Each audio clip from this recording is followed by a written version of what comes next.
கடவுள் நம்பிக்கை இருக்கிறவங்கலாம் வந்து இந்த வீடியோவ அட்லீஸ்ட் ஒரு 3 தடவையாவது நீங்க பாருங்க. அதாவது அந்த குழந்தை வந்து சின்ன குழந்தை 2 வயசு குழந்தை. அதுக்கு வந்து கேன்சர் ட்ரீட்மெண்ட் போயிட்டு வருது. அது வலியில துடிச்சிருக்கும். எவ்வளோ கஷ்டப்பட்டுருக்கும். அதுலேருந்து வெளியில வந்த உடனே அது ஓடி போய் அவங்க அண்ணன கட்டி பிடிச்சுக்குது. அவங்க அண்ணன் அழுவுறான்.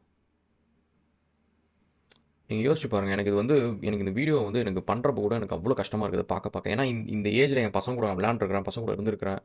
அவங்களோட உலகம் எப்படி இருக்கும்? எவ்வளோ இன்னசென்ட்டா இருக்கும்? அவங்களுக்கு வலினா கூட தெரியாது. எதனால அந்த வலி நம்மளுக்கு குடுக்குறாங்கன்னு கூட அந்த ஒரு புரிஞ்சுக்க தெரியாது. நீங்க யோசிச்சு பாருங்க. உங்க கடவுள் வந்து ஒண்ணு அவருக்கு எல்லா பவர் இருக்கிற ஒரு பவர்ஃபுல்லான ஒரு பீயிங்கா இருக்கணும். இல்லன்னா கருணையே வடிவமான ஒரு உருவமா இருக்கணும். இது 2ம் ஒண்ணா இருக்க முடியவே முடியாது.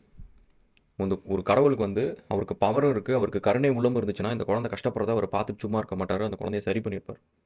ஒண்ணு அவருக்கு எல்லா பவரும் இருந்து, கொஞ்சம் கூட கருணையே இல்லாத கல் நெஞ்சக்காரரா இருக்கணும். இந்த குழந்தைய பார்த்துட்டு அத வந்து சரி பண்ணாம இருக்கிறதுக்கு. இன்னொன்னு அவருக்கு கருணை உள்ளம் இருக்கலாம்.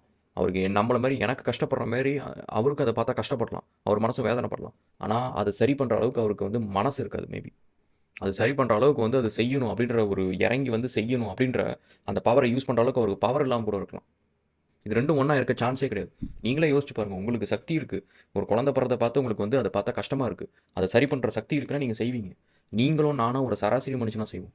ஒரு கடவுளுக்கு இது 2ம் இருந்து அப்படின்னா, அவர் செய்யாம ஏன் இருக்கிறாருன்னா? அப்ப கடவுள் இருக்கிறாரா இல்லையா? திங்க்.